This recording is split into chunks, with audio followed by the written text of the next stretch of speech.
యోగి ఉత్తరప్రదేశ్ యొక్క భవిష్యత్తుని భాగ్య రేఖల్నే మార్చేసిండు. వెనకటికి ఉత్తరప్రదేశ్ ఏడుండాలా ఏడుంటుంది అని అంటే బీమారు రాష్ట్రాలలో మీద చూసుడు కాదు, కింద చూడాల్సి వస్తుండే. బాటమ్ 3లో కనిపించేది ఏది? ఉత్తరప్రదేశ్. బాటమ్ 3లో ఉన్న రాష్ట్రం ఇవాళ టాప్ 3లో కనిపిస్తున్నది. 43,000 పర్ క్యాపిటా ఇన్కమ్ ఉండే వెనకటికి ఉత్తరప్రదేశ్ది. ఇవాళ 1,20,000 పర్ క్యాపిటాకు తీసుకుపోయిన ఘనుడు ధురంధరుడు Yogi Adityanath.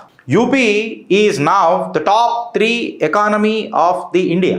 India's most populated state, one of the biggest economy by not only by size, even by economy.